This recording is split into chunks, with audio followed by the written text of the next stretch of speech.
carta de Pedro, capítulo 3, versículo 12.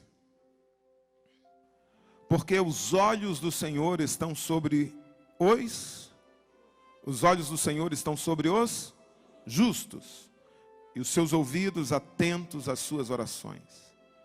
Mas o rosto do Senhor é contra os que fazem o mal. Porque os olhos do Senhor estão sobre os justos. Quem é justo aqui? Amém? Justo, no sentido bíblico, é aquele que foi lavado, santificado, remido, enxaguado, estendido no varal de Deus, está limpo pelo sangue de Jesus. Esse é justo. Justo, a gente não é justo porque somos melhores que outras pessoas, e somos justos porque o sangue de Jesus nos justifica. Então, diante de Deus, somos justos. A Bíblia diz que os olhos do Senhor estão sobre nós. E esta é uma verdade bíblica. Uma verdade que lá no livro de Gênesis, capítulo 16, Agar, que era uma escrava egípcia, ela foge de Sarai, que está perseguindo-a, oprimindo-a. E quando ela está fugindo, junto a um poço, o anjo lhe aparece e diz: ô Agar, essa ideia de fugir não é, você está grávida, minha filha. Está quase parindo, tendo um menino, volta para lá, não volta não. Deus tem promessas para você, Deus tem promessas para esse menino. Aí Deus, o anjo, dá um relatório do que será a vida do menino. A Agar fica impressionada com aquilo. Ela era uma escrava, uma serva, talvez não soubesse que tinha tanto valor para Deus. E a Bíblia diz que ela dá o nome daquele poço Beer Lahai Roi, que significa: tu és o Deus que me vê. O Senhor te vê. Será que você pode dizer isso? Você pode dizer assim: o meu Deus me vê. O Salmo 115 vai dizer o seguinte: os deuses do mundo, aqueles deuses fabricados em pedra, em gesso, em madeira, feitos por mãos de homens, eles têm boca, mas não falam. Olhos têm, mas não veem. Têm ouvidos, mas não ouvem. Narizes têm, mas não cheiram. Têm mãos, mas não apalpam. Têm pés, mas não andam. Nem som algum sai da sua boca. Mas esse não é um problema do nosso Deus. O nosso Deus é um Deus que é um Deus vivo. Ele é um Deus que interage. Ele é um Deus que ouve a oração do seu povo. Ele é um Deus que fala com o seu povo. E Ele é um Deus que nos vê. Ele é um Deus que nos vê. É comum a gente atribuir a Deus qualidades humanas. É muito comum na Bíblia. Essa é uma linguagem que a teologia chama de antropomórfica, é um termo difícil. É dar a Deus formas humanas ou sentimentos humanos. Você vai ver na Bíblia, por exemplo, as mãos de Deus, a boca de Deus, os pés de Deus, os ouvidos de Deus, os olhos de Deus, como aqui nós lemos. Ou atribuirmos sentimentos a Deus. Por exemplo, a Bíblia vai dizer que Deus se irou, vai dizer que Deus se arrependeu, vai dizer que o Espírito de Deus se entristece. Claro que Deus não se ira como nós iramos, ou Deus se arrepende como ser humano, mas veja, a Bíblia vai dar algumas qualidades ou alguns atributos a Deus para que a gente entenda, e esses atributos são humanos. E eu fico pensando que se Deus tem mãos como nós, se Deus tem pés como nós temos, tudo deve ser proporcional ao seu poder, à sua grandeza. Os olhos humanos têm tantos formatos, tantas cores, falam tantas coisas, né? E eu fico imaginando como são os olhos de Deus.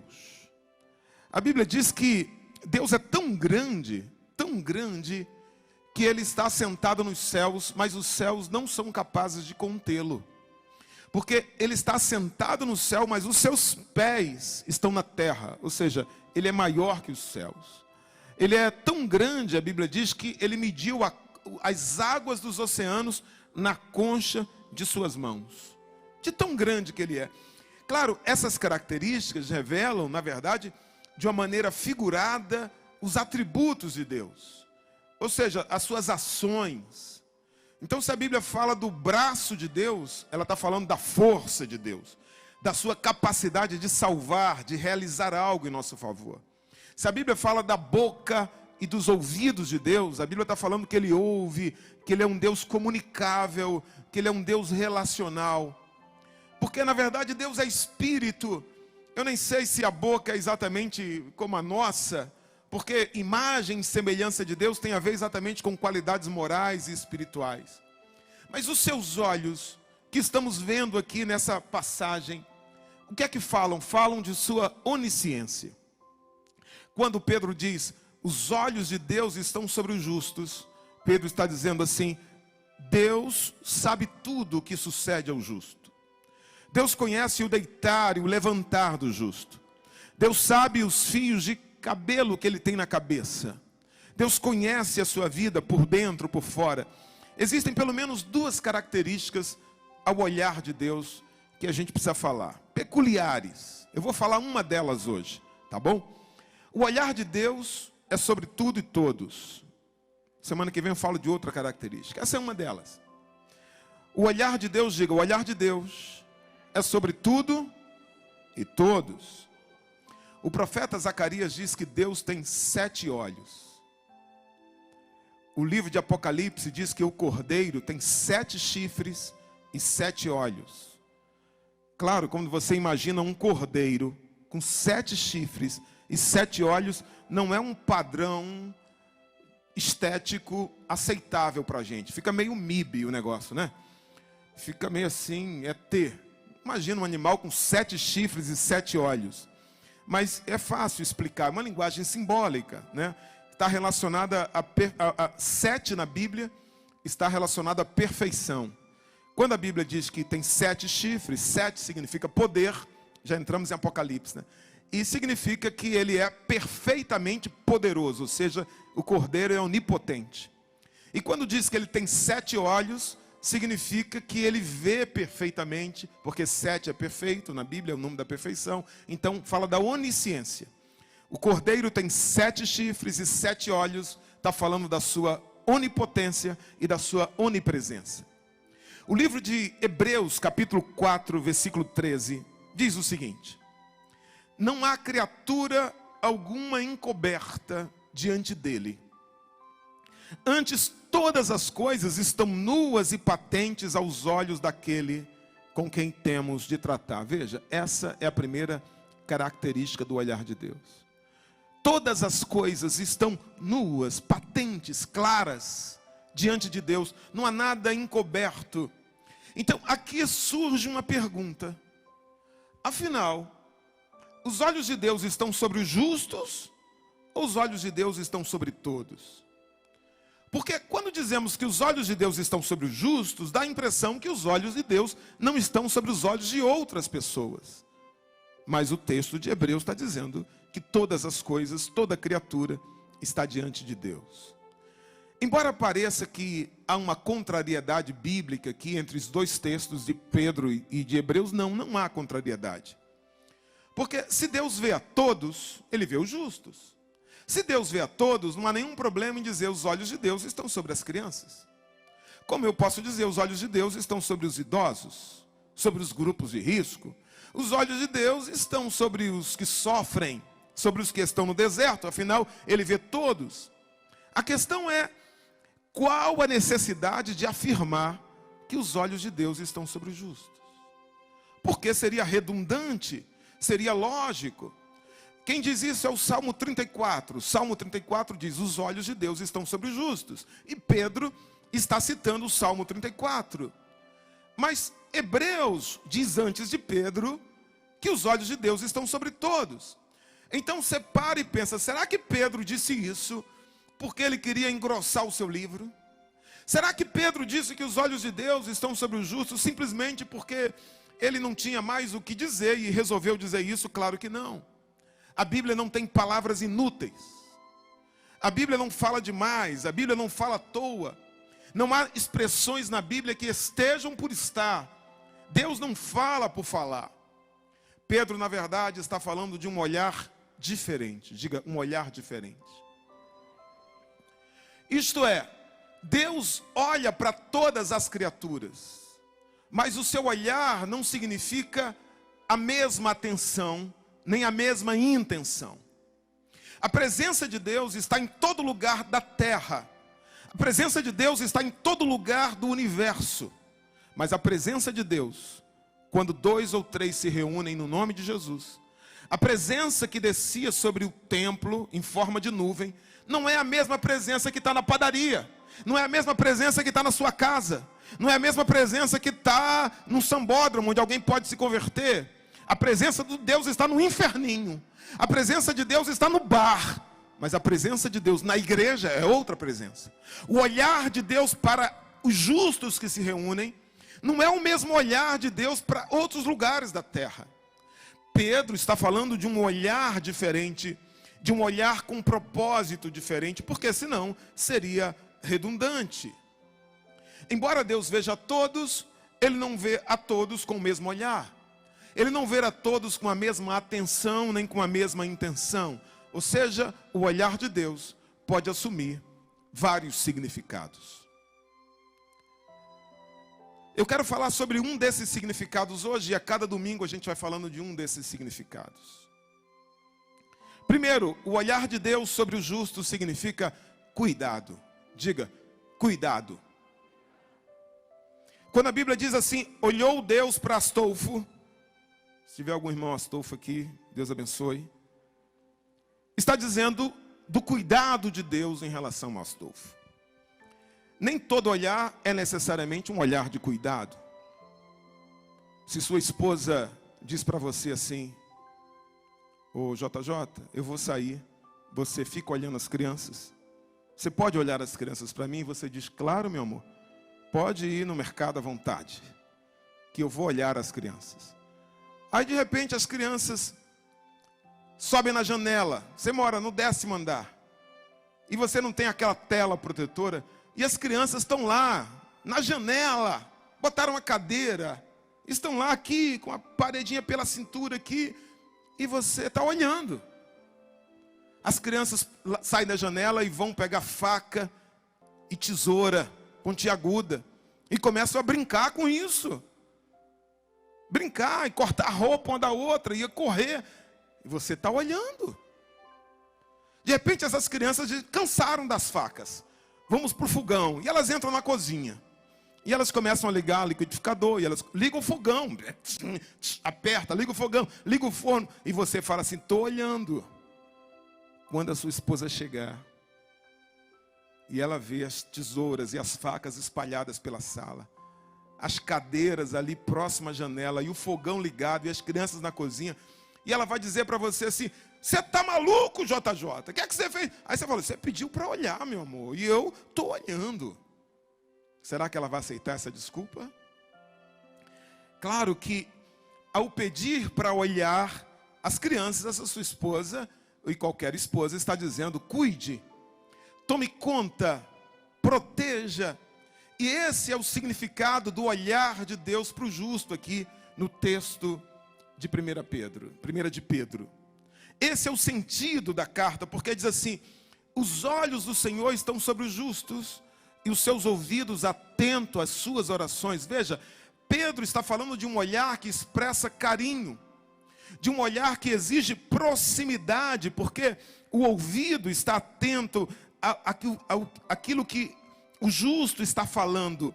É um olhar que expressa atenção, desvelo, porque ele diz, está atento à oração do justo. Então, esse olhar dispensado, não é um olhar que é dispensado a todas as crianças da praça.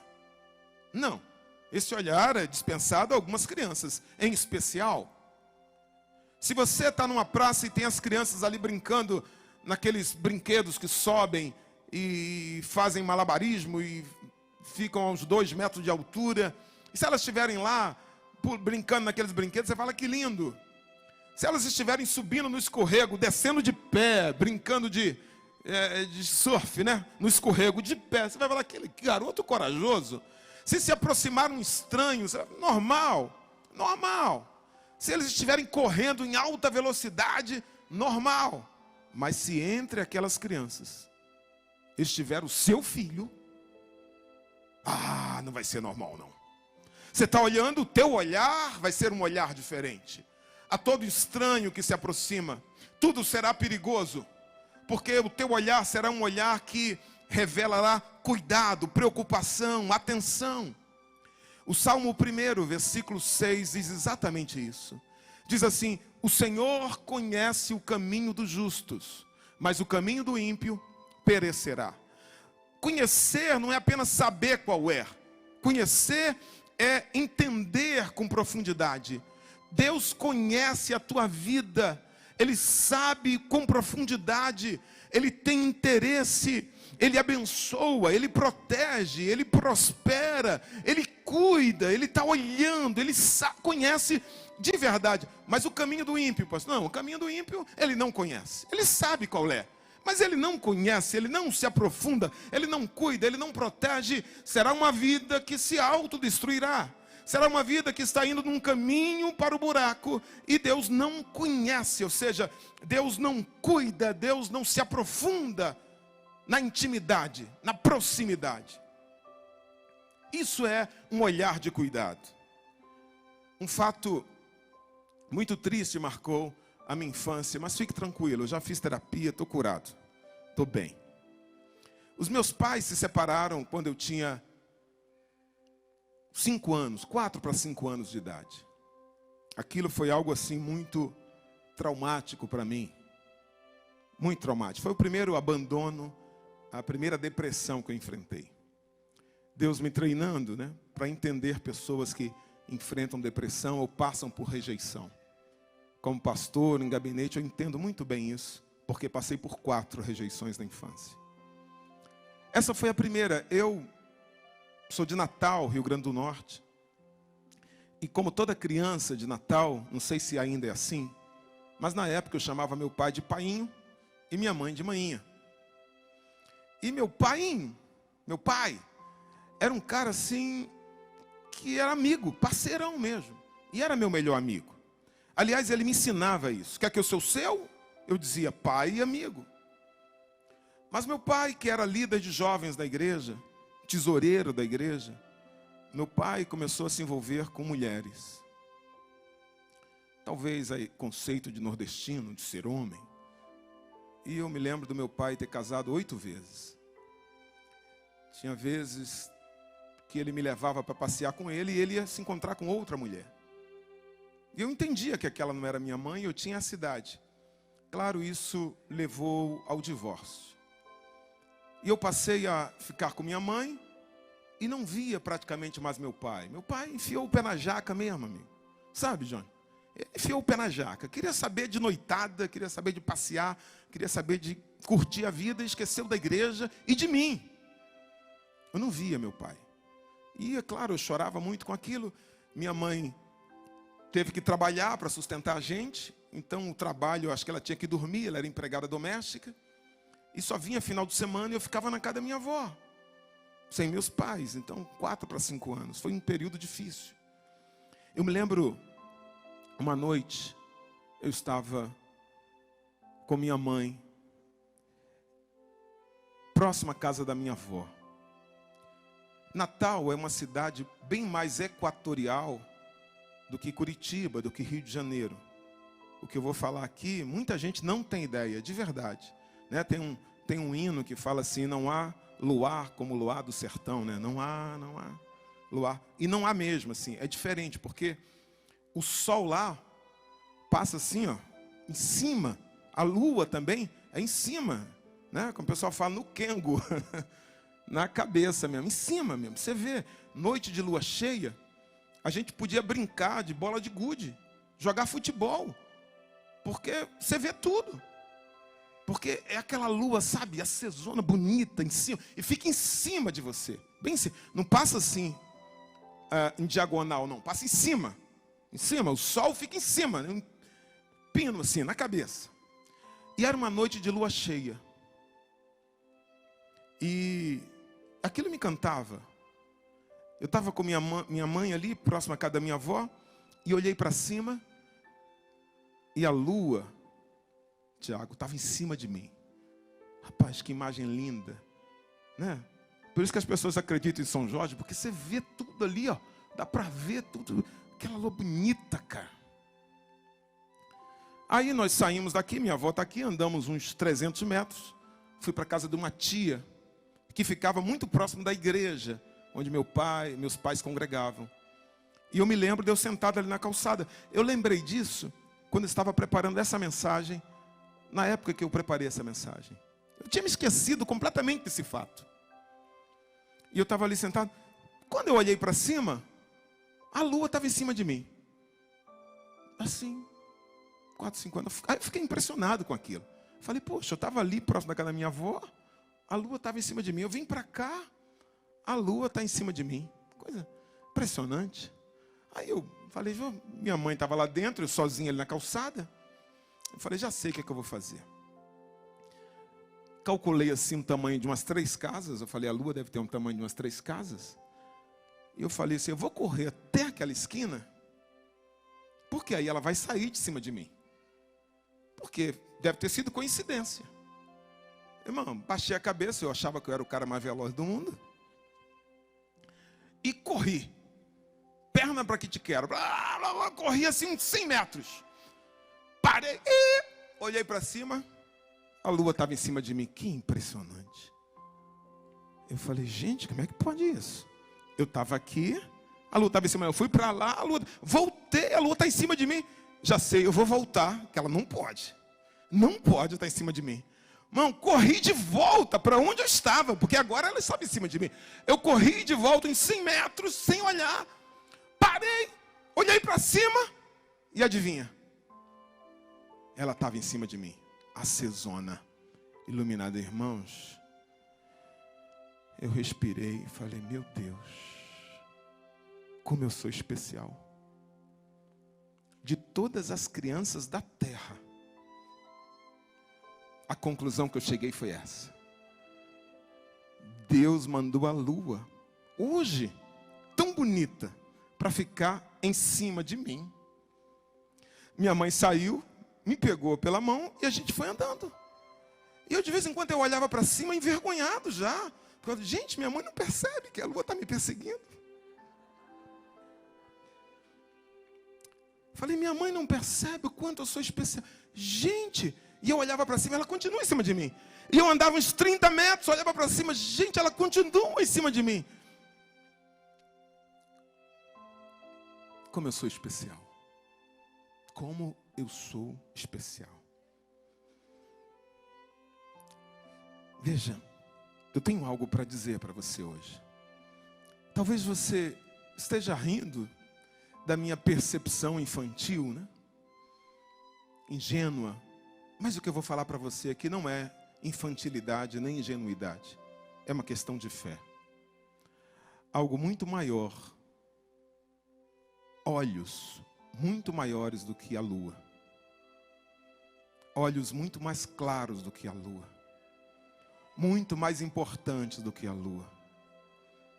Estão sobre você. Os olhos de Deus estão sobre a tua vida. Para onde você for, esses olhos estão sobre... É isso que Pedro está dizendo. Os olhos de Deus estão sobre os justos. Sobre os justos, estão sobre você.